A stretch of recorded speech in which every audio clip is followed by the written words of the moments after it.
여러분 안녕하십니까? 오늘 또 참으로 좋은 날입니다. 하나님께서 여러분 마음속에 거룩함을 주시기 바랍니다. 저는 오늘 마태복음 6장 7절로 13절의 말씀을 가지고 기도의 몇 가지 요소란 제목으로 은혜를 나누고자 합니다. 기도란 일종의 대화입니다. 그런데 기도는 인간을 향한 대화가 아니라 하나님께 대한 대화이기 때문에 힘이 듭니다. 이러므로 사람들 앞에서는 말을 유창하게 잘하는 사람도 갑자기 하나님 앞에서 기도해 보라고 하면 당황하며 기도를 잘못하는 경우를 우리는 가끔 보는 것입니다. 그런데 하나님께서는 우리 그리스도인들에게 쉬지 말고 기도하라고 말씀하셨습니다. 우리는 언제 어디서나 기도하는 마음으로 살아야 할 것이며 항상 기도할 수 있어야 합니다. 그렇다고 해서 우리는 하나님께 중언부언하며 제 멋대로 기도할 수는 없습니다. 우리가 전지전능 무소부지하신 하나님께 나아가 기도드릴 때는 기도의 요소를 알아야 하나님께서 원하시는 기도를 드릴 수 있는 것입니다. 기도는 그리스도인들에게 있어서 특권이요 천국의 보고를 여는 열쇠요 마귀를 무찌를 수 있는 강력한 무기입니다. 하나님께서는 우리의 기도를 통하여 역사하시는 것입니다. 이러므로 저는 오늘 기도할 때마다 꼭 들어야 할 몇 가지 요소에 대해 말씀드리므로 여러분 모두가 위대한 기도의 사람이 될 수 있도록 도와드리고자 합니다. 첫째로 우리는 기도할 때 하나님을 찬양해야 합니다.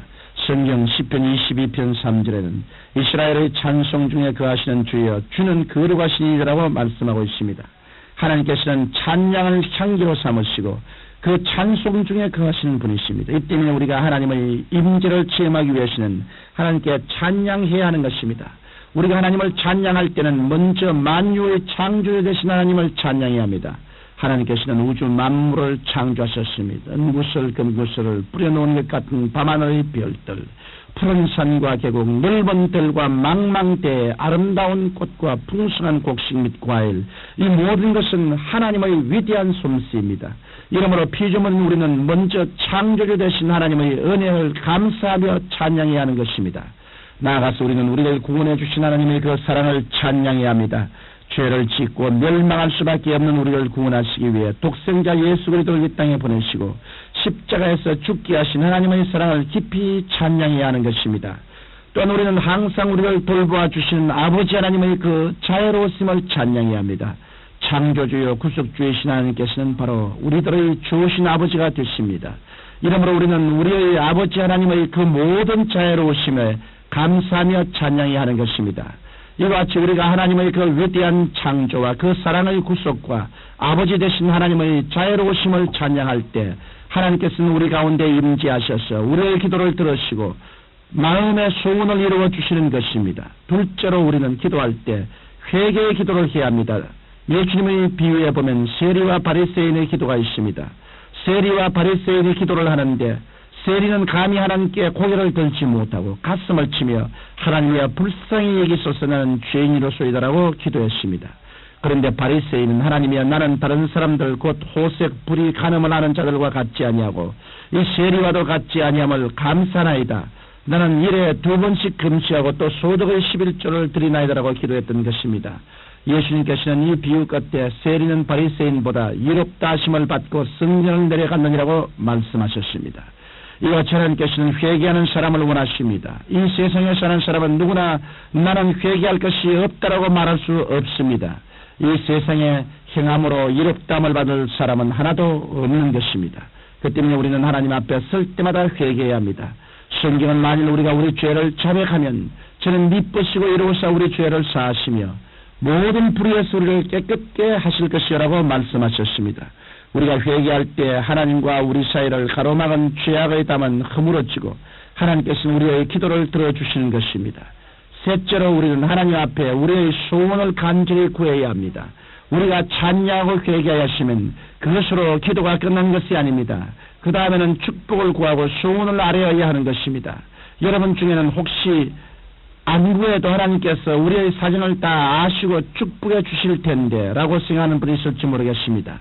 그러나 마태복음 7장 8절에 보면 구하는 이마다 얻을 것이요 찾는 이가 찾을 것이요 두드리는 이에게 열릴 것이라고 말씀하셨습니다. 주님께서는 구하는 자에게 좋은 것을 주시지 구하지도 아니하고 찾지도 아니하고 두드리지도 아니하는 자에게 좋은 것을 주시지 않습니다. 많은 사람들이 성령으로 충만한 받기를 원합니다.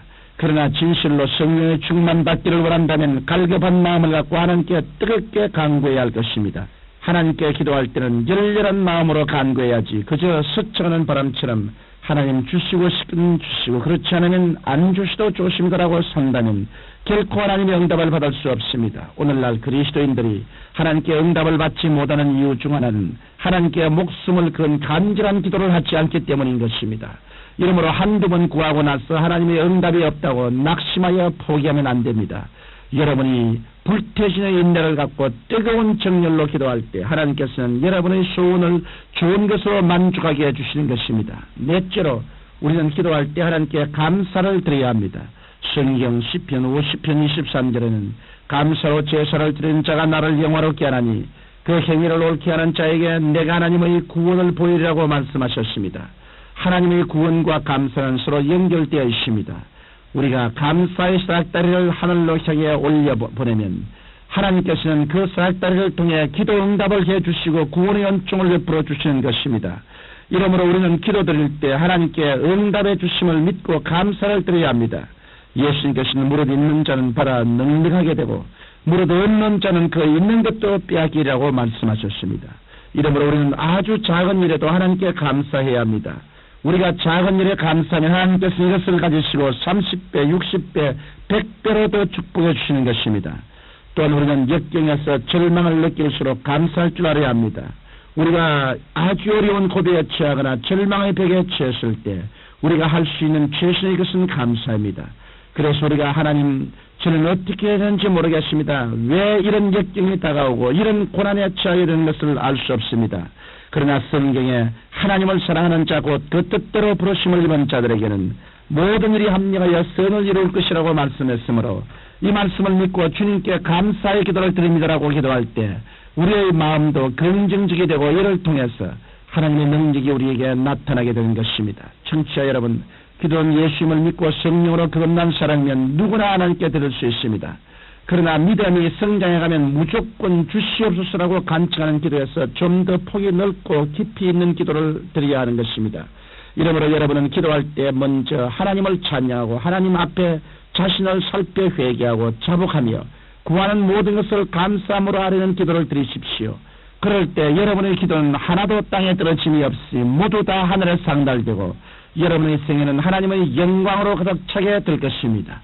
사랑하신 아버지 하나님, 우리 모두 다 뜨겁고 열렬하게 기도하고 그로 말미암아 정의가 변화받고 이웃을 변화시키는 놀라운 은총을 누리게 하여 주옵소서. 예수님 이름으로 기도합니다. 아멘.